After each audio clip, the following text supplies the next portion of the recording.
the keys of the kingdom of God. Because every kingdom has its own access. And we need a key to unlock some of the things that we see in life. And we cannot talk about the keys without talking about the doors. Praise the Lord. So today, when you think about the keys, you have to think about the doors, because you need a door to unlock so that you can get into the other side. And a door represents entry. That's why when you came in today, you passed through the door. So there was an entry that God permitted you to come to the auditorium so that you may receive His word. And also doors represent access. It's because of the door that you pass through that you are able to have access to come and listen to the word of God. So if you have somebody, when you come, you go home to your house, and once you open your door, you find somebody sitting in your sitting room. You'll be surprised because they did not have access to your house. You'll be calling 911 because you'll be like, they are intruders. So for you to have access, for you to get in, you need a legal access. And so I want to teach you how to have a legal access to the things of God. Praise the Lord. Amen. To have legal access to the things of the kingdom of God. And before we get there, I want to also say that the door also gets you to move from, it's like a midwife, from one season to another. So it gets you access from one season, then you get to another season. And that's why it's very important to understand about the doors and to understand the keys that are granted unto us to the kingdom of God.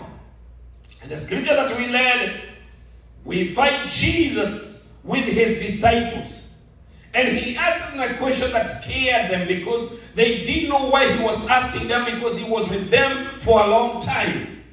And the Bible says that Jesus asked them, he said, who do people say I am? And I want you to underline that word, I am. Because Jesus said, who do people say I, the Son of God, am? I am.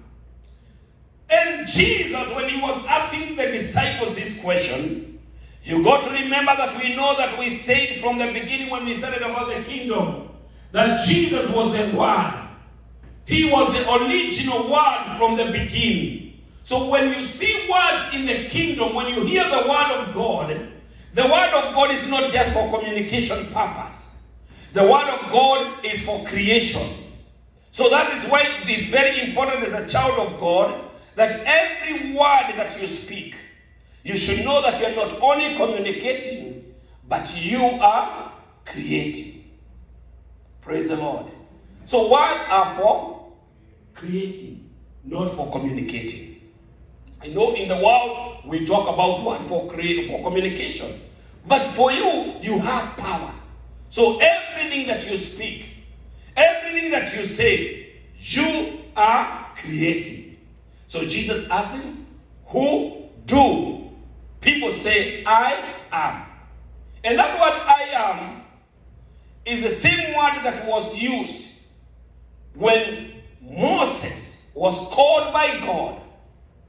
And he asked God, when God sent him to go to Pharaoh and deliver the children of Israel, it's the same word that was used, because the Bible says that Moses asked God, when you sent me to Pharaoh, and he asked me, who has sent me?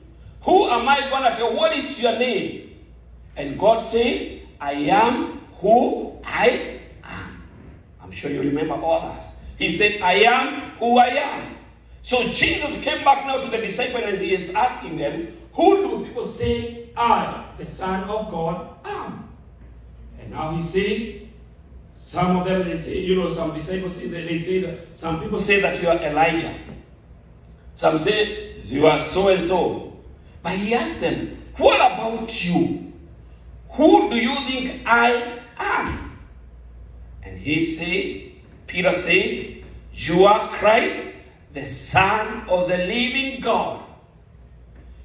And Jesus looked at him and said, that the revelation that you have given, whatever answer you have given, It's not flesh and blood that has revealed this unto you. Praise the Lord. This is not the revelation of flesh and blood.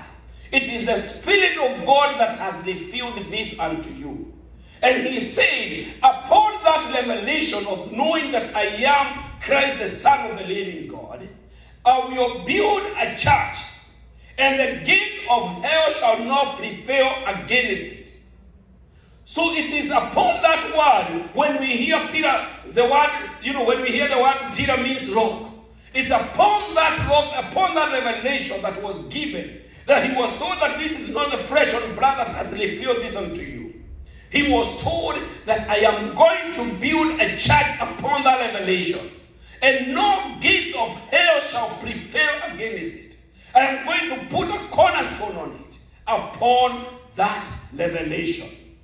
So revelation number one, for you to have access to the kingdom of God, you have to know that Jesus Christ is the Son of the living God. And what the season that we came out of taught us is for you and me to have a personal relationship with God. That's why Jesus was asking them, forget about what people say I am. I want you to tell me, who do you think I am? You see, when we come to church, there's a corporate way that we come together as a fellowship. There are so many people that have come here to JICC and other churches. But the question is, every person that goes to the house of God, it is a corporate gathering, but it's an individual revelation that comes to you. Do you know who Christ is?